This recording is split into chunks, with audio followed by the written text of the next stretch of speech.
ಆಮೇಲೆ ಸರ್ ಇನ್ನೊಂದು ಪ್ರಶ್ನೆ, ಈ ನಡುವೆ ಸ್ವಲ್ಪ ನಮ್ಮ ದೇಶೀಯ ಹಸುವಿನ ಸಗಣಿ ಬಹಳಷ್ಟು ವಿದೇಶಗಳಲ್ಲಿ ಬೇಡಿಕೆ ಹೆಚ್ಚಾಗ್ತಾ ಇದೆ, ಗಲ್ಫ್ ಕಂಟ್ರೀಸ್ ಅಲ್ಲಾಗ್ಲಿ. ಏನಕ್ಕೆ ಇರ್ಬೋದು ಸರ್ ಇದು? ಸರ್ ಇವಾಗ ನೀವು ಒಂದು ಸೊಡೋಮಸ್, ಇವಾಗ ಏನ್ ಸೋಕಾಲ್ಡ್ ಯೂರಿಯಾ, ಸರ್ ಇವರೆಲ್ಲ ಇವಾಗ ಅದಕ್ಕೆ ನಿಮ್ಗೆ ಏನೇನು ಕ್ವಾಲಿಟಿ ಏನ್ ಬೇಕಾಗತ್ತೆ ಇವತ್ತು ನಿಮ್ಗೆ ಸೀಬೆ ಗೊಬ್ಬರದಲ್ಲಿ ಫರ್ಟಿಲೈಸರ್ ಅಲ್ಲಿ ಯೂಸ್ ಮಾಡ್ತಾರೆ, ಆ ಗುಣಗಳು ಇವತ್ತು ದೇಸಿ ಹಸಿನಲ್ಲಿ ಎಲ್ಲ ಸಿಗ್ತಾ ಇದೆ ಅಂದ್ರೆ ಸರ್ ಏನ್ ಸರ್ ನಾವ್ ಇವಾಗ ಒಂದು ಯೂರಿಯಾನ 300-350 ರೂಪಾಯಿ ಕೊಟ್ಟು ತಗೊಳ್ತೀರಲ್ಲ ಸರ್. ನಾನು ಒಂದೇ ಒಂದು ಪ್ರಯೋಗ ನಾನು ಬೀಜಾಮೃತ ಮಾಡ್ತೀನಿ, ಜೀವಾಮೃತ ಮಾಡ್ತೀನಿ ನನ್ ಸರ್, ನನ್ ಕಂಪ್ಲೀಟ್ ಝೀರೋ ಕಲ್ಟಿವೇಶನ್. ಅರ್ಥ ಆಯ್ತಾ ಸರ್?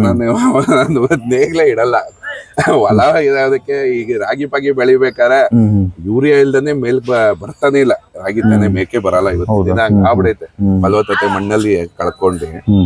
ಸರ್ ನಾನೇನ್ ಹೇಳ್ತೀನಿ ಇವತ್ತು ಸರ್, ಒಂದು ಇವಾಗ ಗಂಧ ಹಿಡಿತೀವಿ, ಚೌಕೆ ಎತ್ಕೊಂಡು ಹಿಡ್ದು ಚೆಲ್ತೀವಿ. ಚೆಲ್ಲೋದು ಬೇಡ ಮರ್ಯ, ಒಂದೊಂದು ಡ್ರಮ್ಗೆ ತುಂಬ್ಕೊಳ್ಳಿ, ಇಲ್ಲ ಒಂದು ಗುಂಡಿ ಮಾಡ್ಕೊಳ್ಳಿ.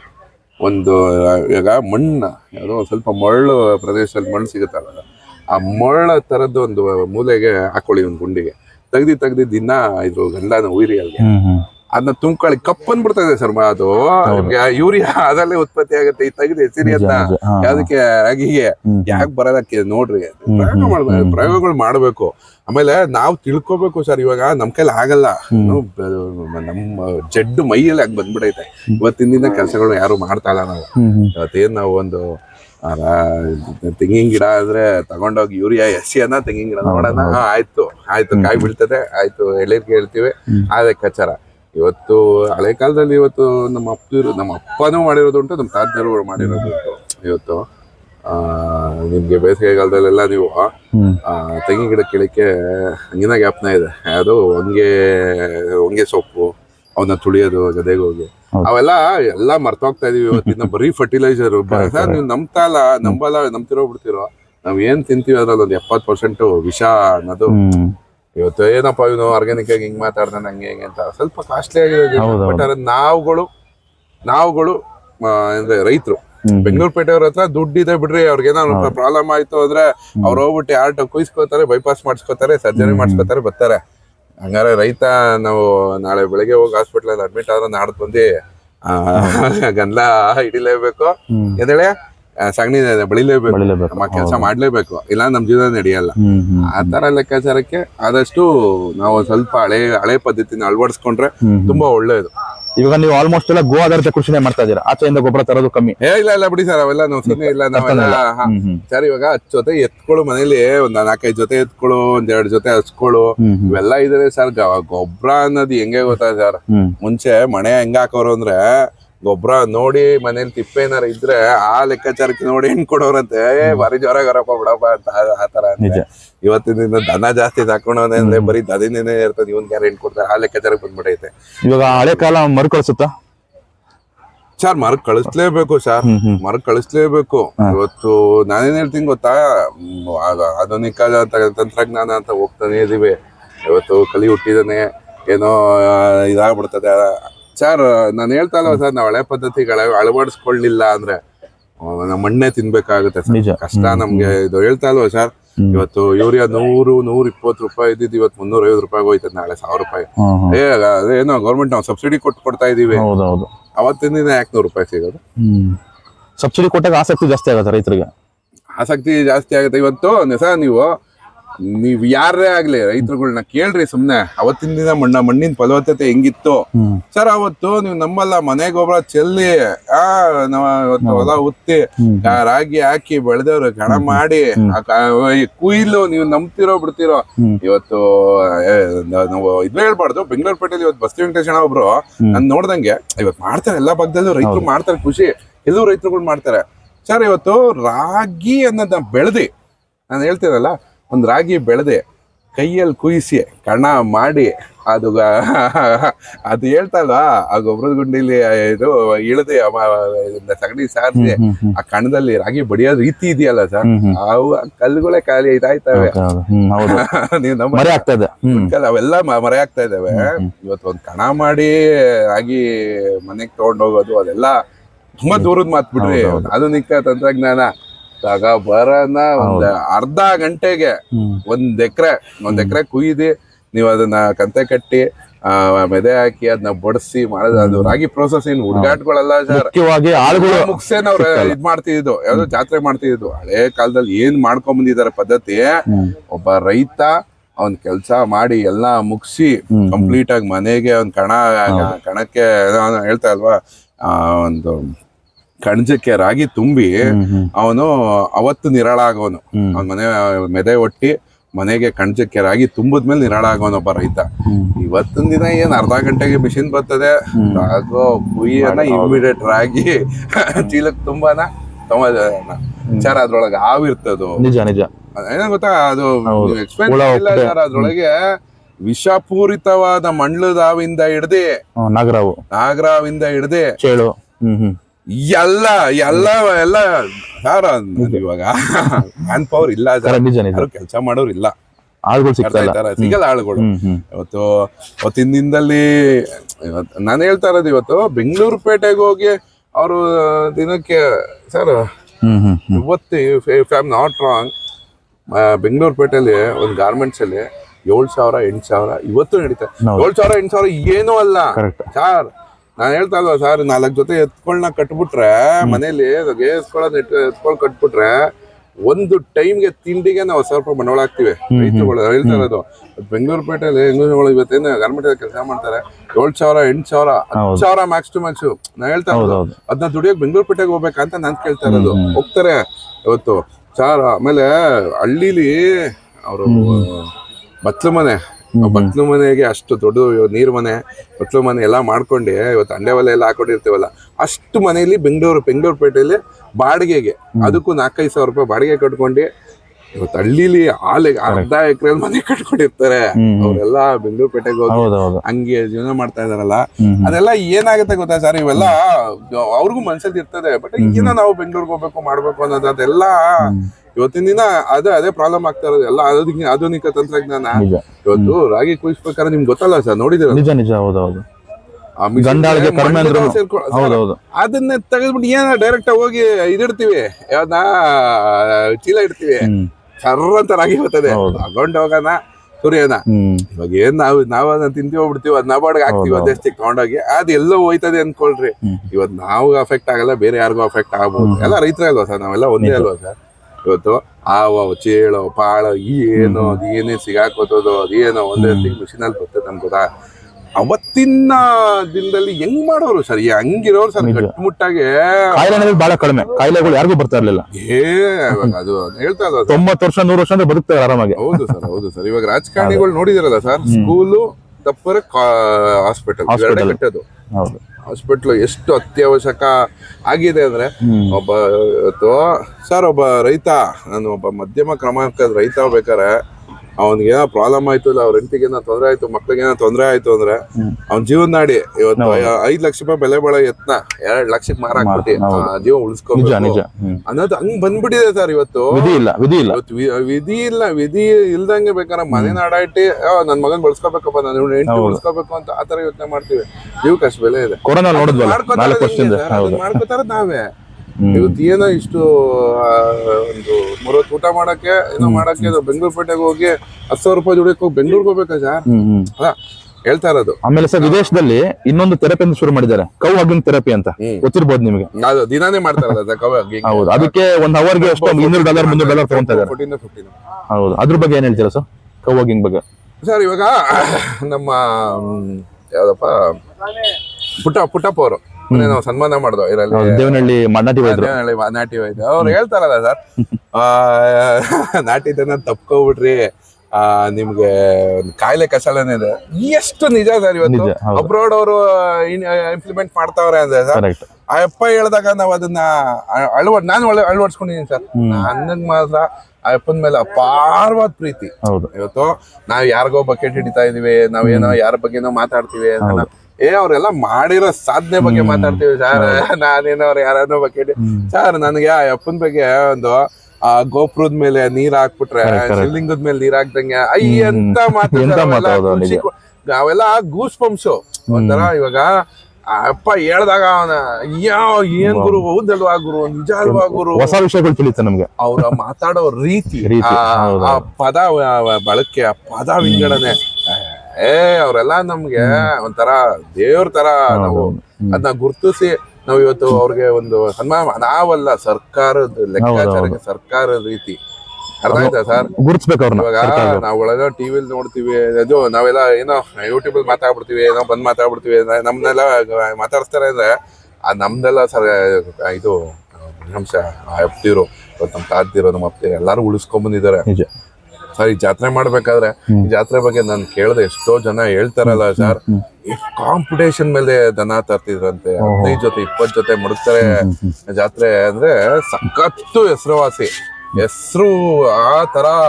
ಸುಬ್ಬಣ್ಣ ಅಂತ ಒಬ್ರು ಇಲ್ಲಿ ಅವತ್ತಿಂದನೂ ಇದೊಂದು ಜಾತ್ರೆಗೆ ಎಲ್ಲ ಸಪೋರ್ಟ್ ಮಾಡ್ಕೊಂಡು ಇವತ್ತು ಈ ಲೆಕ್ಕಾಚಾರಕ್ಕೆ ಕರ್ಕೊಂಡು ಹೋಗಿದಾರಂತೆ. ಅವ್ರು ಹೇಳ್ತಾ ಇದ್ರು, ಒಬ್ಬೊಬ್ರು ಹೆಸರು ಹೇಳಿದಾಗ ನಮ್ಮ ಇವಾಗ ಕಲ್ಲಳ್ಳಿ ಪಟೇಲ್ರಾಗ್ಲಿ, ಹುಳಿ ಚಿಕ್ಕಣ್ಣ, ಅಥವಾ ಅಯ್ಯಪ್ಪ ಒಳಲು ಹುಳಿ ಚಿಕ್ಕಣ್ಣ, ಏನೋ ನನಗೆ ಅಯ್ಯಪ್ಪ ಹೇಳಿದ್ರು, ಸುಬ್ಬಣ್ಣ ಅವ್ರು ಹೇಳಿದ್ದು, ದನಗಳಿಗೆ ಹಾಸಿಗೆ ಹಾಸ್ಕೊಂಡು ಬರ್ತಿದ್ರಂತೆ, ಹಾಸಿಗೆ ಹಾಸ್ಬಿಡೋರಂತೆ. ಮಳವಳ್ಳಿ ಸೈಡ್ ಅವರು, ಈ ಕಡೆ ಚಾಮರಾಜನಗರದವರು, ಇವರೆಲ್ಲ ಎತ್ತ ಸಾಕಿರೋರೆಲ್ಲ ಮೆರ್ಸಿರೋರು ಬಸವಣ್ಣನ. ಆಮೇಲೆ ಇಲ್ಲೆಲ್ಲ ಮೆರವಣಿಗೆ ನಡಿಬೇಕಾದ್ರೆ ಅವತ್ತಿನ ದಿನ ದುಡ್ಡಿಗೆ ಜಾಸ್ತಿ ಬೆಲೆ ಇತ್ತು, ಆಯ್ತಾ, ಅದು ಬೇರೆ ತರನೇ. ಅವರು ನಾಣ್ಯಗಳು, ದುಡ್ಡು ಕಾಸನೇ ಹಚ್ಚೋರಂತೆ ದನಿನ ಮೇಲೆ, ಖುಷಿಗೆ ದನ ಮೆರೆಸೋರು. ಇವತ್ತು ಬೆಂಗಳೂರು ಪೇಟೆಯಲ್ಲಿ ಅದು ಹೇಳ್ಬಾರ್ದು, ಇವತ್ತು ಲೈವ್ ಪಾಯಿಂಟ್ 5 ಪಾಯಿಂಟ್ ಹೋಗಿ ಅದೇನೋ ಮಾಡ್ತಾರೆ, ಟಿವಿಲ್ ಎಲ್ಲ ನೋಡ್ತೀವಲ್ಲ ಸರ್, ಅದು ಬಸ್ ಸ್ಟಾಪ್ ಮೇಲೆ ಏನೋ ದುಡ್ಡನ್ನ ಚೆಲ್ಲಬೇಕು ದನಿನ ಮೇಲೆ. ಅದೆಲ್ಲ ಏನ್ ಸರ್, ಅದು ಏನ್ ಗೂಸ್ ಪಂಪ್ಸ್ ಆಗತ್ತಲ್ಲ ಎಲ್ಲ ಕೇಳಕ್ಕೆ ಒಂಥರ ಈ ತರ ಹಿಂಗೆಲ್ಲ ಮಾಡ್ತಾರ ಅನ್ನೋದು. ಸೊ ಇದು ಸರ್, ಅದು ಜೀವನ, ಅದು ಒಂದು ಕ್ವಾಲಿಟಿ ಲೈಫ್, ಒಂದು ಅರ್ಥಪೂರ್ಣ ಬದುಕಿರೋದು. ಇವತ್ತು ಆ ಲೆಕ್ಕಾಚಾರಕ್ಕೆ ಮಾಡ್ಕೊಂಡು ಹೋಗಿದ್ದಾರೆ. ಹಳೇದ್ನ ಮರ್ಕಳಿಸ್ಬೇಕು, ತಿರ್ಗಾ ಹಳೆತನ ಬರಬೇಕು. ಆಮೇಲೆ ಸರ್ ಇನ್ನೊಂದು ಹೇಳ್ತಾರೆ ರೈತರುಗಳು ಕೆಲವರು, ಸಾವಯವ ಕೃಷಿಲಿ ಅಷ್ಟು ಇಳುವರಿ ಬರಲ್ಲ, ನಾವು ನಮ್ಮ ಕೆಮಿಕಲ್ ಫಾರ್ಮಿಂಗ್ ಮಾಡ್ಬೇಕು ಅಂತ ಹೇಳ್ತಾರೆ. ಇದ್ರ ಬಗ್ಗೆ ನಿಮ್ಮ ಸರ್? ಅದು ಸರ್ ಹುಚ್ಚಿಡ್ದಿದೆ ಸರ್, ಅವ್ರಿಗೆ ಹುಚ್ಚಿಡ್ದಿದೆ ಸರ್. ನಾನು ಹೇಳ್ತಾ ಇಲ್ವಾ ಸರ್, ಇವಾಗ ಝೀರೋ ಕಲ್ಟಿವೇಶನ್ ಬಗ್ಗೆ ಮಾತಾಡ್ತೀನಿ ನಾನು, ಒಂದೇ ಒಂದು ಫೈನಲ್. ತುಂಬಾ ಜಾಸ್ತಿ ಹೇಳ್ದಂಗೆ ಆಗುತ್ತೆ. ನೀವ್ ಹೇಳ್ದಂಗೆ ಇದು ಕೆಮಿಕಲ್ ಲೈಫ್ ಬೇಕು ಅಂತ ಯಾರು ಹೇಳಿದ್ರು ಅವ್ರಿಗೆ ಸರ್. ಇವಾಗ 1 ಎಕರೆ ತೋಟ, ನಾನ್ ತೋಟದ ಬಗ್ಗೆ ಮಾತಾಡ್ತೀನಿ ಸರ್. ನಮ್ದು ಕಾಯಿ ಸೀಮೆ ಆಗಿರೋದ್ರಿಂದ ಒಂಚೂರು ತೋಟದ ಬಗ್ಗೆ ಮಾತಾಡ್ತೀನಿ ಸರ್. 1 ಎಕರೆಗೆ 40-45 ಹೆಚ್ಚೆಚ್ಚು ನಮ್ಮ ತಂದೆದೇರು ಹೇಳ್ಕೊಟ್ಟಿದ್ದು, ಒಂದು ಗರಿ ಟಚ್ ಆಗ್ಬಾರ್ದು ಅಂತ. ಇವತ್ತೇನೋ ಇಂಟಿಗ್ರೇಟೆಡ್ ಫಾರ್ಮಿಂಗ್ ಅಲ್ಲಿ ಮಧ್ಯದಲ್ಲಿ ನಾವು ಹಣ್ಣಿನ ಗಿಡಗಳು ಅವು ಇವು ಹಾಕೋಬಹುದು. ಸೊ ಕೋಕೋ ಹಾಕೋಬಹುದು, ಬಟರ್ ಫ್ರೂಟ್ ಹಾಕೋಬಹುದು ಪಕ್ಕದಲ್ಲಿ. ಅವೆಲ್ಲ ಒಂದು ತೆಂಗಿನ ಗಿಡ ಅಂದ್ರೆ ತೆಂಗಿನ ಗಿಡಕ್ಕಿಂತ ಒಂದ್ ಮೇಲೆ ಇನ್ನೊಂದು ಮರ ಹೋಯ್ತು ಅಂದ್ರೆ ಮರ ಎದುರುತ್ತೆ.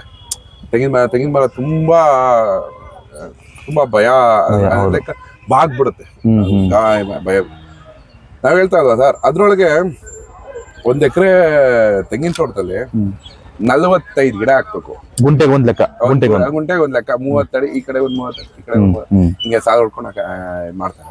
ಸೊ ಒಂದೊಂದು ಇದಕ್ಕೆ ಟಚ್ ಆಗ್ಬಾರ್ದು ಅಂತ ಸರ್. 45 ಗಿಡ ತೋಟಕ್ಕೆ ಝೀರೋ ಕಲ್ಟಿವೇಶನ್ ಮಾಡಿ, ನೀವು ಯಾವುದೇ ರೀತಿ ಉಳುಮೆ ಮಾಡೋದು ಬೇಡ, ಏನೂ ಬೇಡ, ಮಣ್ಣಿನ ಫಲವತ್ತತೆ ಹೆಚ್ಚಿಸ್ಕೊಂಡು, ನೀವು ದನಿನ ಗೊಬ್ಬರ ಹಾಕೊಂಡು, ಎರೆಹುಳ ಉತ್ಪತ್ತಿ ಮಾಡ್ಕೊಂಡು, ಝೀರೋ ಕಲ್ಟಿವೇಶನ್ ಮಾಡ್ಕೊಂಡು ನೀವು ನೋಡಿ ಯಾವ ಮಟ್ಟಕ್ಕೆ. ಅದೇ 1 ಎಕರೆಗೆ ನೀವು ಅಲ್ಲ ಕೆಮಿಕಲ್ ಫಾರ್ಮಿಂಗ್ ಬಗ್ಗೆ ತಿರುಗಿಸ್ಕೊಳ್ಳಿ ಹೇಳಿದಾಗ ಅದು ನನಗೆ ಇದು ಮಾಡಕ್ ಬರ್ತಾ ಇಲ್ಲ, ವಿಂಗಡಣೆ ಮಾಡಕ್ ಬರ್ತಾ ಇಲ್ಲ. ನಾನು ನಿಮ್ಗೆ ಎಕ್ಸ್ಪ್ಲೈನ್ ಮಾಡೋದು ಹೆಂಗೆ ಅಂದ್ರೆ, ಅದಕ್ಕೆ ಒಂದು 3 ತಿಂಗಳ ಉಕ್ಕೆ ಓಡಿಸಕ್ಕೆ ನಿಮ್ಗೆ ಎಷ್ಟು ಖರ್ಚಾಗ್ಬೋದು? 1 ಅವರ್ಗೆ 1-1.5 ರೂಪಾಯಿ. ಅದಕ್ಕೆ ಮಣ್ಣು ಓಡಿಸ್ಕೊಂಡು, ಯೂರಿಯಾ ಸೀಮೆ ಗೊಬ್ಬರ ಕೊಟ್ಕೊಂಡು, ಅದನ್ನ ನೀವು ಫಲವತ್ತತೆ ತಗೊಳ್ಳೋದೇನು, ಝೀರೋ ಕಲ್ಟಿವೇಶನ್ ಮಾಡಿ ನಿಮ್ಗೆ ಫಲವತ್ತತೆ ಏನ್ ಬರುತ್ತೆ ಎಕ್ಸ್ಪೀರಿಯನ್ಸ್ ಮಾಡ್ರಿ. ಎಕ್ಸ್ಪೀರಿಯನ್ಸ್ ಮಾಡ್ಬೇಕು. ಯಾವ ತರ ಎಕ್ಸ್ಪೀರಿಯನ್ಸ್ ಮಾಡ್ತೀರಾ? 1 ರೂಪಾಯಿ ಖರ್ಚು ಮಾಡೋದ್ ಬೇಕಾಗಿಲ್ಲ ಸರ್. ಒಂದು ಭೂಮಿಗೆ, ಒಂದು ತೋಟಕ್ಕೆ, 1 ಎಕರೆ ಲೈಕ್ ಒಂದು ತೆಂಗಿನ ತೋಟಕ್ಕೆ 1 ರೂಪಾಯಿ ಖರ್ಚು ಮಾಡದಲ್ಲೇ ನಿಮ್ಗೆ 1 ವರ್ಷಕ್ಕೆ 50,000 ರೂಪಾಯಿ ಬರುತ್ತೆ ಅನ್ಕೊಳ್ಳಿ. 1 ವರ್ಷಕ್ಕೆ 1 ಎಕರೆ ತೋಟದಲ್ಲಿ ನೀವು ಅದನ್ನೇ 1 ಲಕ್ಷ ರೂಪಾಯಿ ದುಡಿಯೋಕ್ಕೋಸ್ಕರ 50,000 ರೂಪಾಯಿ ತೋಟಕ್ಕೆ ಖರ್ಚು ಮಾಡಿ 50,000 ರೂಪಾಯಿ ಲಾಭ ಮಾಡ್ತಾ ಇದ್ದಾರೆ. ಮಣ್ಣಿನ ಫಲವತ್ತತೆ ಹಾಳಾಯ್ತಾ ಸರ್? ಹಾಳಾಯ್ತು. ಹೌದು. ಅರ್ಥ ಆಯ್ತಾ ಸರ್? ಅವ್ರಿಗೆ ದುಡ್ಡು ಅನ್ನೋದು ಇವಾಗ ನಾನು ಅಷ್ಟು ಕಾಯಿ ಕೆಡಕ್ತೀನಿ, ನಾನು ಇವಾಗ 50,000 ಕಾಯಿ ಕೆಡಕ್ತೀನಿ, ನಾನು 500 ಗಿಡ ತೋಟದಲ್ಲಿ 50,000 ಕಾಯಿ ಕೆಡಕ್ತೀನಿ ಅಂದ್ರೆ ಅದಕ್ಕೆ ನೀನು ಎಷ್ಟು ಖರ್ಚು ಮಾಡಿದ್ಯಾ ಸೈಡಲ್ಲಿ ಬರ್ದಿ ಇಡು. ನೀನು ಅದಕ್ಕೆ ಈ ವರ್ಷದಲ್ಲಿ ಎಷ್ಟು ಮಣ್ಣು ನೋಡ್ಸಿದ್ಯಾ, ಈ ವರ್ಷದಲ್ಲಿ ಎಷ್ಟು ನೀನು ಮಠ ಮಾಡಿಸಿದ್ಯಾ, ಈ ವರ್ಷದಲ್ಲಿ ಎಷ್ಟು ಸತಿ ಉಕ್ಕೆ ಹೊಡ್ಸಿದ್ಯಾ, ಕುಂಟೆ ಹೊಡ್ಸಿದ್ಯಾ, ಈ ವರ್ಷಕ್ಕೆ ಎಷ್ಟು ನೀರು ಬೋರ್ಗೆ ಎಷ್ಟು ಖರ್ಚು ಮಾಡಿದ್ಯಾ, ಅದು ಎಷ್ಟು ಸತಿ ಬೋರ್ ಸುಟ್ಟೋಯ್ತು, ಅವನ್ನೆಲ್ಲಾ ನೀನು ಲೆಕ್ಕ ಮಾಡಿ ಸೈಡಲ್ಲಿ ಬರ್ದಿಡು. ಇನ್ನು ಆದಾಯ ಸೈಡಲ್ಲಿ ಬರ್ದಿಡು. ನಿಂಗೆ ಲಾಭ ಎಷ್ಟು ಬಂತು ಅಂತ ಹೇಳು. ಎದೆ ತಟ್ಕೊಂಡು ಹೇಳ್ತೀನಿ ನಾನು, ನಿನಗೆ ಮ್ಯಾಕ್ಸ್ ಟು ಮ್ಯಾಕ್ಸ್ 0 ಕಲ್ಟಿವೇಶನ್ ಮಾಡಿ ಒಬ್ಬ ರೈತ ಇನ್ನೊಬ್ಬ ರೈತ ಯಾವುದೇ ಕಾರಣಕ್ಕೂ ಕೆಮಿಕಲ್ ಫಾರ್ಮಿಂಗ್ ಮಾಡಿದ್ರೆ ಆರ್ಗ್ಯಾನಿಕ್ ಫಾರ್ಮಿಂಗ್ ಮಾಡಿ ಅವನಿಗೆ ಎಷ್ಟು ಲಾಭ ಬಂದಿರ್ತದೆ ನೋಡು. ನಿಜ. ಅರ್ಥ ಆಯ್ತಾ ಗುರುಗಳೇ? ಹೌದು.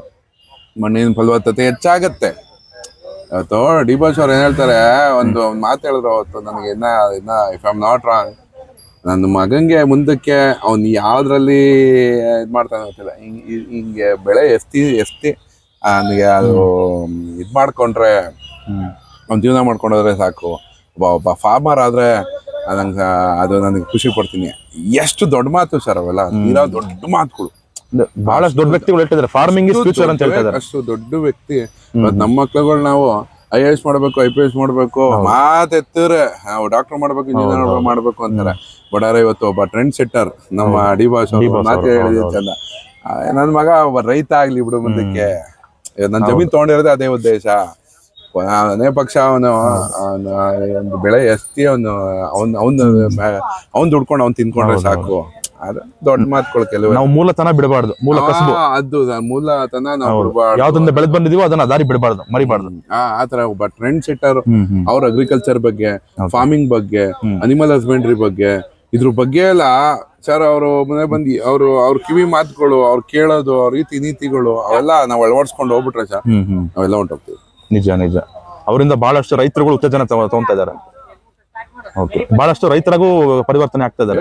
ನಿಜ ಗುರುಗಳೇ. ಅವತ್ತಿನ ದಿನದಲ್ಲಿ ರಾಜ್ಕುಮಾರ್ ನೋಡಿ, ನಾವು ನಮ್ ತಂದೆ ಇದಿರಲ್ಲ ರಾಜ್ಕುಮಾರ್ನ ನೋಡಿ ಎಷ್ಟೊಂದ್ ಜನ ಬೆಂಗಳೂರು ಪೇಟೆಲಿ ಇದ್ದಾರಲ್ಲ, ಹಳ್ಳಿ ಕಡೆ ಬಂದು ಬಂಗಾರದ ಮನುಷ್ಯ ಆತರ ಇವತ್ತು ಡಿ ಬಾಸ್ ಅವರು ಯಜಮಾನ ಫಿಲಮ್ ಅಲ್ಲಿ ಒಂದು ಎಣ್ಣೆ ಬಗ್ಗೆ ಹೇಳಿದಾಗ ಆ ಮನಸ್ಥಿತಿ, ಅದ್ರ ಬಗ್ಗೆ ಇಷ್ಟು ಒಂಥರ ಆಯಿಲ್ ಬಗ್ಗೆ ನಾವು ಸೋಸಿ ಒಂದು ಎಣ್ಣೆ ಬಗ್ಗೆ ನಾವು ಇದ್ ಮಾಡಿದಾಗ ನಿಮ್ಗೆ ಗೊತ್ತಾಗತ್ತಲ್ಲ ಸರ್. ಇವತ್ತು ನಾನು ನಿಮ್ಗೆ ಗಾಣನೇ ಮಾಡ್ಬಿಟ್ಟೆ ಸರ್, ಎತ್ತಿನ ಗಾಣ. ಅದಕ್ಕೇನು ಖರ್ಚಾಗಿಲ್ಲ, ಒಂದು ಗಾಣ ಮಾಡಿ ಎತ್ತಿನ ಗಾಣ ಮಾಡಿದ್ದೀನಿ, ಹೆಮ್ಮೆಯಿಂದ ಹೇಳ್ಕೊಳ್ತೀನಿ.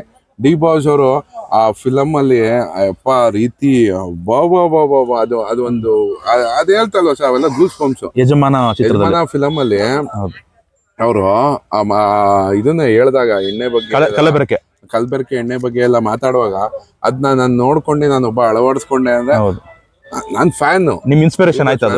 ಅವ್ರನ್ನ ನೋಡಿ ನಾನು ಇನ್ಸ್ಪೈರ್ ಆಗಿ ನಾನು ಒಂದು ಗಾಣ ಮಾಡಿರೋದು.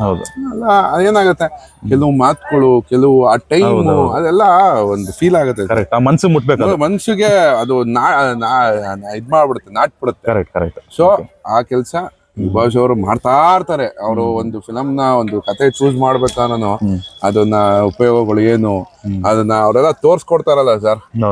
Kind of sir. ಆಮೇಲೆ ಇನ್ನೊಂದು ವಿಷಯ ಗೊತ್ತಾಯ್ತು, ಬಿಲ್ ಗೇಟ್ಸ್ ಅವರು ಸುಮಾರು 15 ರಿಂದ 17 ಲಕ್ಷ ಎಕರೆ ಕೃಷಿ ಭೂಮಿ ಪರ್ಚೇಸ್ ಮಾಡಿದ್ದಾರೆ ಅಂತ.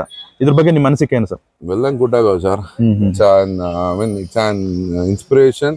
ಇಟ್ಸ್ ಆನ್ ಲೈಕ್ ಯಾವ ತರ ನಿಮ್ಗೆ ಹೇಳ್ಬೋದು ಅಂದ್ರೆ, ಅವರು ತೆಗ್ದಿ ಅವರು ಒಂದು ಉತ್ತೇಜಿತವಾಗಿ ಅವ್ರು ಮುಂದವ್ರು ಅವ್ರು ಹೇಳಿದ್ದಾರೆ ಅಂದ್ರೆ is an well known business man. ಹೌದು, ಸಾಮಾನ್ಯ ಅಲ್ಲ, ಲಕ್ಷಾಂತರ ಎಕರೆ.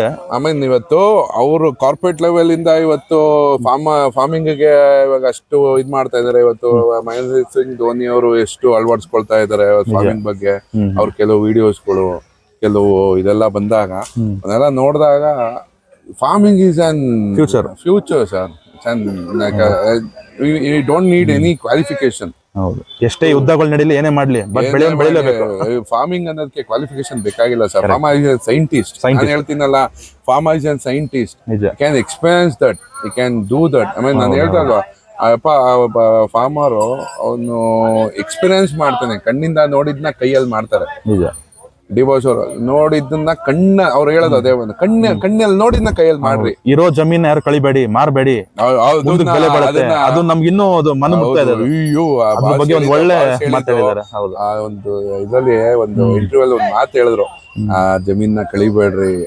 ಅದೆಲ್ಲ ಅವ್ರು ಹೇಳಿದ್ನ ಮಾತು ತುಂಬಾ ಜನ ಅಳವಡಿಸ್ಕೊಳ್ಳಿ. ಅರ್ಧ ಎಕರೆ ಆಗ್ಲಿ 1 ಎಕರೆ ಆಗ್ಲಿ ಉಳಿಸ್ಕೊಳ್ಳಿ, ಮುಂದಕ್ಕೆ ಬಹಳಷ್ಟು ಉಪಯೋಗ ಆಗುತ್ತೆ ಅಂತ. ಓಕೆ ಸರ್, ತಮ್ಮ ಗಾಣದ ಬಗ್ಗೆ ಹೇಳಿ ಸರ್. ಹೇಗೆ, ಎಷ್ಟು ವರ್ಷದಿಂದ ಮಾಡ್ತಾ ಇದ್ದೀರಾ ನಿಮ್ ಗಾಣ? ಸರ್ ನಾನ್ ಗಾಣ ಸ್ಟಾರ್ಟ್ ಮಾಡಿ ಇವಾಗ ಒಂದು 8 ತಿಂಗಳಾಯ್ತು ಸರ್. 8 months ಆಯ್ತು. ತುಂಬಾ ಲಾಭದಾಯಕವಾಗಿ ನಡೀತಾ ಹೋದ್ರು ಒಂದು ಸಣ್ಣ ಮಾಡ್ತಾರೆ. ಒಳ್ಳೆ ನಿಮ್ಗೊಂದು ಸಮಾಜಕ್ಕೆ ಒಂದು ಸೇವೆ ತರ. ಹೌದು ಸರ್, ಸಮಾಜಕ್ಕೆ ಸೇವೆ sir. It's kind of chemical free produce. Chemical free ಅನ್ನೋದು ನನ್ನ 100% ನಾನು ಒಂದು ಇದು ಕೊಡ್ತಾ ಇದೀನಿ. ಆಮೇಲೆ ಮನ್ಸು ಕೆಲವು ಇರುತ್ತಲ್ಲ ಸರ್, ಇವತ್ತು ಅದನ್ನ ಒಂದು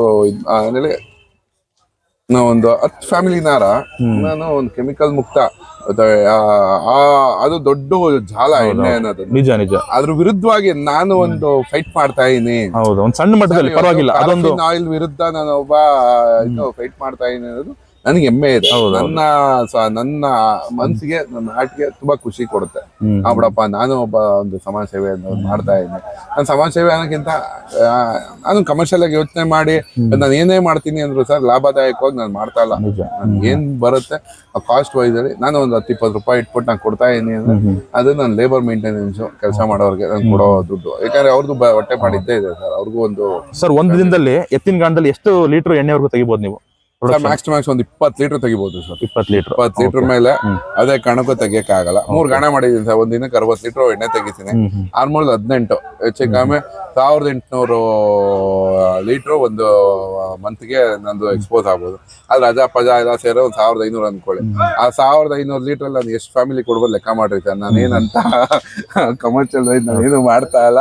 ದಯವಿಟ್ಟು ಅದೊಂದು ಯಾರೋ ತುಂಬಾ ಆನ್ಲೈನ್ ವೆಬ್ಸೈಟ್ ಇದೆ ನಿಮ್ದು ಏನಾದ್ರು? ಇದೆ ಸರ್. ಓಕೆ, ಹೇಳ್ಬೋದಾ? ಕೃಷಿ ಟೆಂಪಲ್ ಆಫ್ ಆಯಿಲ್ಸ್ ಅಂತ. ಓಕೆ, ಸೊ ಅದೇ ಸಲ ಆನ್ಲೈನ್ ಸ್ಪೆಲ್ಲಿಂಗ್ ಹೇಳಿ ಸರ್. ಅದು ಕೃಷಿ KRUSHI ಕೃಷಿ ಟೆಂಪಲ್ ಆಫ್ ಆಯಿಲ್ಸ್.com. ಓಕೆ, ಮನೆಗೆ ಹೋಮ್ ಡೆಲಿವರಿ ಬರುತ್ತೆ ನಮ್ಗೆ. ಯಾವ ಎಣ್ಣೆ ಸಿಗುತ್ತೆ ಸರ್ ನಿಮ್ಮ ಹತ್ರ? ಸರ್ ನಮ್ಮ ಹತ್ರ ಎಲ್ಲಾ ಸಿಗುತ್ತೆ ಸರ್. ಇವಾಗ coconut oil, groundnut oil, niger, castor, sesame ಎಲ್ಲಾ ತರ. ಆಮೇಲೆ ಅದೇ ಕೊಬ್ಬರಿ ಎಣ್ಣೆ, ಕಡಲೆಕಾಯಿ ಎಣ್ಣೆ, ಹಳ್ಳೆ ಎಣ್ಣೆ, ಹುಚ್ಚೆಳ್ಳೆಣ್ಣೆ, ಸಾಸಿವೆ ಎಣ್ಣೆ, ನೀಮ್ ಆಯಿಲ್ ಸಿಗುತ್ತೆ, ಬೇವಿನ ಎಣ್ಣೆ ಸಿಗುತ್ತೆ. ಆಮೇಲೆ ಅಕ್ಸೆ ಎಣ್ಣೆ ಮಾಡ್ತಾ ಇದೀವಿ. ಅಕ್ಸೆ ಬೀಜದ್ದು ಎಣ್ಣೆನ ಇದ್ ಮಾಡ್ತಾ ಇದೀವಿ. ಅದು ತುಂಬಾ ಆರ್ಟ್ಗೆ ತುಂಬಾ ಒಳ್ಳೇದಂತೆ. ಮೆಟಬಾಲಿಸಮ್ ರೇಟ್ ನ ತುಂಬಾ ಇನ್ಕ್ರೀಸ್ ಮಾಡುತ್ತಂತೆ. ಒಬ್ರು ಡಾಕ್ಟರ್ ಬಂದು ಸಜೆಸ್ಟ್ ಮಾಡಿದ್ದು, ಅವ್ರು ತಗೊಂಡ್ ಹೋಗ್ತಾ ಇದಾರೆ. ಸೊ ಈ ತರ ಎಲ್ಲ ಮಾಡ್ತಾ ಇದ್ದೀವಿ. ಓಕೆ, ಜಾಸ್ತಿ ಯಾವ ಭಾಗದವ್ರು ತಗೊಂತಾರೆ ಸರ್ ಎಣ್ಣೆಗಳು? ನಿಮ್ದು ಭಾಗ ಯಾವ ಭಾಗದಲ್ಲಿ? ಬೆಂಗಳೂರು ಪೇಟೆಯವ್ರು ಜಾಸ್ತಿ ತಗೊಂಡೋಗ್ತಾರೆ. ಆಮೇಲೆ ನಮ್ಮ ಭಾಗದ ರೈತರುಗಳು ಖುಷಿ ಕೊಡುತ್ತೆ ನನಗೆ. ಅವ್ರು ಬಂದು ಇವತ್ತು ಕೊಬ್ಬರಿ, ಕಡಲೆ ಬೀಜ ಎರಡೂ ಆಡಿಸ್ಕೊಂಡಿದ್ವಿ. ಸರ್ ಮ್ಯಾಟರ್ಸ್ ಅಲ್ವಾ ಸರ್? ತುಂಬಾ ಕಾಸ್ಟ್ ವೈಸ್ ಇವತ್ತು ನಮ್ ಕಡೆ ಕಾಯಿ ಚೆನ್ನಾಗಿ ಬೆಳಿತೀವಿ ನಾವು. ಇವತ್ತು ಕೊಬ್ಬರಿ ಹೊಡಿಬೇಕಾದ್ರೆ ಚೂರ್ ಬರುತ್ತೆ, ಆ ಚೂರ್ ಬಂದು ಆಡಿಸ್ಕೊಂಡು ಹೋಗೋದು, ಅದನ್ನೆಲ್ಲ ಒಂದು ಲೈಕ್ ಅದೊಂದು ಖುಷಿ. ಅದಕ್ಕೆ ಕಡಲೆ ಬೀಜ ಹಾಕಿ ಎರಡು ಮಿಕ್ಸ್ ಮಾಡಿ ಇವತ್ತು ನಾವು ಎಣ್ಣೆ ಆಡಿಸ್ಕೊಂಡು ತಗೊಂಡೋಗಿ ಅವರು ಮಾಡ್ತಾ ಇದಾರೆ. ಅದು ನಮ್ಮ ಭಾಗದಲ್ಲಿ ತುಂಬಾ ಖುಷಿ ಕೊಡುತ್ತೆ. ಎಲ್ಲ ರೈತರುಗಳು ದಯವಿಟ್ಟು ಇದನ್ನೊಂದು ಅಳವಡಿಸ್ಕೊಳ್ಳಿ. ನೀವು ಬೆಳಿತೀರಾ, ನೀವೇ ಇದ್ ಮಾಡ್ತೀರಾ, ನೀವು ಕ್ವಾಲಿಟಿ ಲೈಫ್ ಲೀಡ್ ಮಾಡಕ್ ಟ್ರೈ ಮಾಡ್ರಿ, ಆಯ್ತಾ? ದಯವಿಟ್ಟು ಹಾಸ್ಪಿಟ್ಲ್ಗೆ ಯಥೇಚ್ಛವಾಗಿ ದುಡ್ಡು ಕಟ್ಟೋದ್ ಬೇಡ. ಏನೇ ವಿಮೆಗಳು, ಏನೇ ಇನ್ಶೂರೆನ್ಸ್, ಏನೇ ಇದ್ರು ಒಂದ್ಸತಿ ಮೈನ ನಾವು ಕುಯಿಸ್ಕೊಂಡಾಗ, ದೇವ್ರು ಕೊಟ್ಟಿದ್ ಮೈನ ನಾವು ಕುಯಿಸ್ಕೊಂಡಾಗ ನಮ್ ಮುಂದಿನ ದಿನದಲ್ಲಿ ಕೆಲ್ಸಗಳು ಮಾಡಕ್ ಆಗಲ್ಲ. ಕಷ್ಟ ಬಗ್ಗಕ್ ಆಗಲ್ಲ, ಎದೊಳಕ್ ಆಗಲ್ಲ. ಬೆಳಗ್ಗೆ ಎದ್ದು ನಾವು ಕೆಲಸ ಮಾಡ್ಲೇಬೇಕು. ನಾವು ಭೂಮಿ ತಾಯಿನ ಸೇವೆ ಮಾಡಕ್ಕೆ ಹೋಗ್ಬೇಕು, ನಾವು ಮಾಡ್ಲೇಬೇಕು, ನಾವು ಬೆಳಿಲೇಬೇಕು, ದೇಶಕ್ಕೆ ಅನ್ನ ಹಾಕ್ಲೇಬೇಕು. ನಾವುಗಳು ಹೇಳ್ತಲ್ವಾ, ಒಬ್ಬ ಸೈನಿಕ ಏನ್ ಕೆಲಸ ಮಾಡ್ತಾನೆ, ಒಬ್ಬ ರೈತ ನಿಂತ್ಕೊಂಡೆ ಆ ಕೆಲಸ ಮಾಡ್ತಾ ಇದ್ದೀವಿ. ನಾವು ದೇಶಕ್ಕೆ ಅನ್ನ ಹಾಕ್ತಾ ಇದೀವಿ. ಸೊ ನಾವು ರಾಜರ ತರ ಇರೋಣ. ದಯವಿಟ್ಟು ಕ್ವಾಲಿಟಿ ಲೈಫ್ ಸರ್. ನೀವು ಹತ್ತಿನ ಗಾಣ ಹಾಕದ್ಮೇಲೆ ಬೇರೆ ಸುತ್ತಮುತ್ತ ರೈತ ಯಾರಾದ್ರೂ ಇನ್ಸ್ಪೈರ್ ಆಗಿ ಕಟ್ತಾರೆ, ಅವರು ಮಾಡ್ಬೇಕು? ಅದ್ರ ಬಗ್ಗೆ ಐಡಿಯಾ ಇಲ್ಲ ಸರ್, ಮಾಡಿಲ್ಲ ನಾನು. ನನ್ ಕಂಪ್ಲೀಟ್ ಆಗಿ ನಾನು ಹೇಳ್ತೀನಿ, ಅದು ಡಿಬಾಲ್ಸ್ ಅವ್ರದ್ದು ಇದು ನೋಡಿ, ಆಮೇಲೆ ಯೂಟ್ಯೂಬ್ ಗಳಲ್ಲಿ ನೋಡಿ ಎಲ್ಲಿ ಸಿಗುತ್ತೆ, ಎಲ್ಲಿ ಇದು ಗಾಣ ಎಲ್ಲ ಇದ್ ಮಾಡ್ತಾರೆ, ಯಾವ ತರ ಇದ್ ಮಾಡ್ಬೇಕು.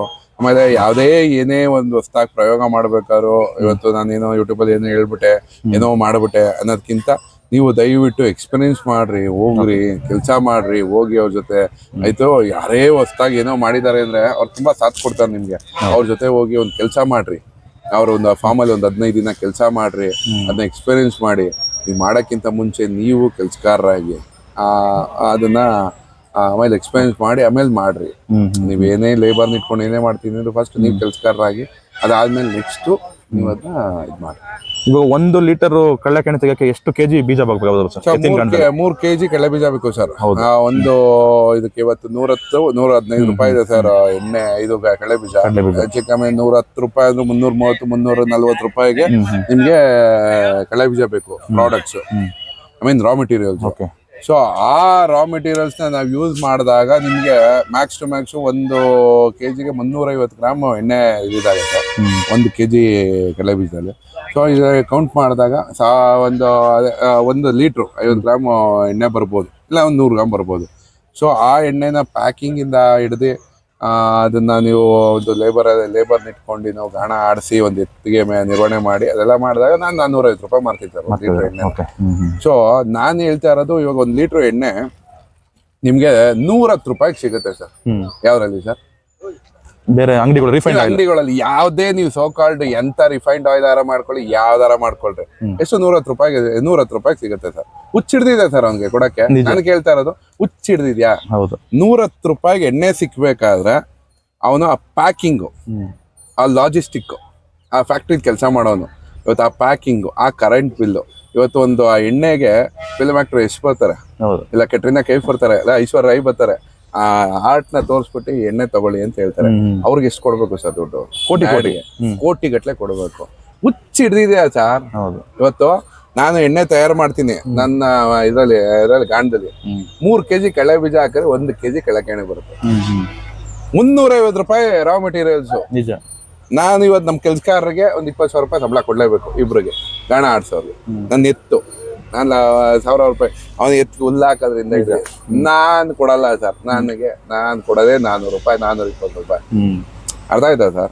ಇವತ್ತು ನಮ್ಮ ಭಾಗದ ರೈತರುಗಳನ್ನ ನಾನು ಏನ್ ಹೇಳ್ತೀನಿ, ನಮ್ಮ ಭಾಗದಲ್ಲಿ ಎಲ್ಲಾ ಭಾಗದ ಬೆಂಗಳೂರು ಪೇಟೆ ಅವ್ರ ಹತ್ರ ದುಡ್ಡಿದೆ. ಅದು ನಿಮ್ಗೆ ಹೇಳ್ತಾ ಅದ್ರ ಬಗ್ಗೆ ಹೇಳಿದಾಗ ಪ್ಯಾರಾಫಿನ್ ಆಯಿಲ್ ಸರ್, ಇದು complete paraffin oil.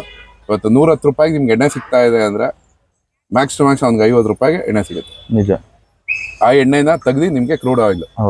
ಇವತ್ತೇನ್ paraffin oil ಅಂತ ನೀವೇನ್ ಹೇಳ್ತೀರಿ, ಪೆಟ್ರೋಲಿಯಂ ಪ್ರಾಡಕ್ಟ್ಸ್ ಫೈನಲ್ ಉಳಿದಿ ಎಲ್ಲ ಇಪ್ಪೆಕಾಯಿ ಮಾಡಿದ್ರೆ ವೇಸ್ಟ್ ಆಯಿಲ್ ಏನ್ ಸಿಗುತ್ತೆ ಆ ಆಯಿಲ್ ಪ್ಯಾರಾಫಿನ್ ಆಯಿಲ್ ಮಾಡಿ ಮಾಡೋದು.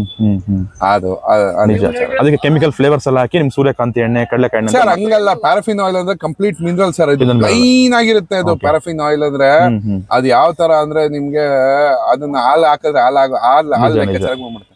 ಇವಾಗ 1 ಲೀಟರ್ ಪ್ಯಾರಾಫಿನ್ ಆಯಿಲ್ ಬಂದು ನಿಮ್ಗೆ ಎಲ್ಲಾ ತಿಳಿದ್ಬಿಟ್ಟು ಒಂದು 25 ರೂಪಾಯಿ 1 ಲೀಟರ್ ಸಿಗುತ್ತೆ ಸರ್. 900 ಗ್ರಾಮ್ ಪ್ಯಾರಾಫಿನ್ ಆಯಿಲ್ ತಗೊಳ್ಳಿ, ಆಯ್ತಾ ಸರ್. 100 ಗ್ರಾಮು ಕಳೆಕಾಯಿ ಎಣ್ಣೆ, ಇದು ಕೊಬ್ಬರಿ ಎಣ್ಣೆ ತಗೊಳ್ರಿ, ಪ್ಯೂರ್ ಆಯಿಲ್ ಮಿಕ್ಸ್ ಮಾಡ್ರಿ, ಎಕ್ಸ್ಪೀರಿಯನ್ಸ್ ಮಾಡ್ರಿ ಯಾವತ್ತಾರ ಒಂದಿನ. ಅದೇನ್ ನಿಮ್ಗೆ ದೊಡ್ಡದಲ್ಲ ರೈತರುಗಳು. ನೀವೇ ಸರ್ ಅದನ್ನ ಮಿಕ್ಸ್ ಮಾಡ್ರಿ, ಕಂಪ್ಲೀಟ್ ಕಳೆಕಾಯಿ ಎಣ್ಣೆ ಆಗುತ್ತೆ. ಅದನ್ನ ಅಯ್ಯೋ ಸರ್, 110 ರೂಪಾಯಿ ನಾವೇ ಅರ್ಥ ಮಾಡ್ಕೋಬೇಕಲ್ಲ ಸರ್. ಇವಾಗ ಸಾಮಾನ್ಯ ಯಾರೇ ಆಗ್ಲಿ ಆಬ್ವಿಯಸ್ಲಿ ಸರ್, ನಾನು ಹೇಳ್ತಾ ಇರೋದು ನಿಮ್ಮ ಯಾವುದು ಮಂತ್ಲಿ ಒಂದು ಬಜೆಟ್ ಅಲ್ಲಿ 1,000 ರೂಪಾಯಿ ಜಾಸ್ತಿ ಆಗ್ಬೋದು.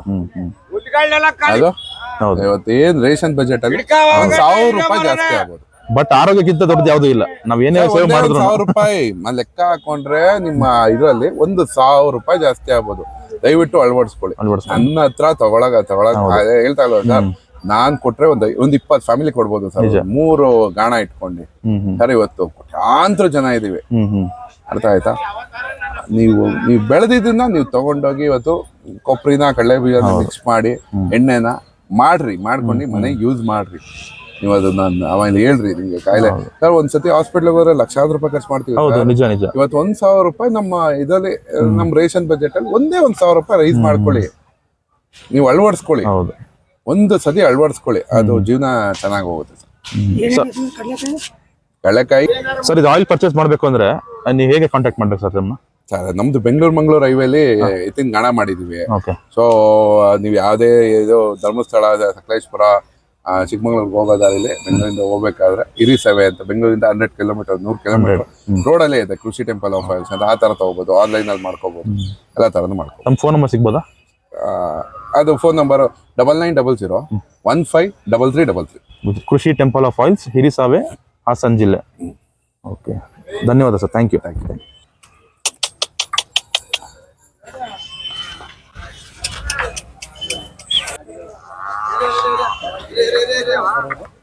ಈ ಥರ.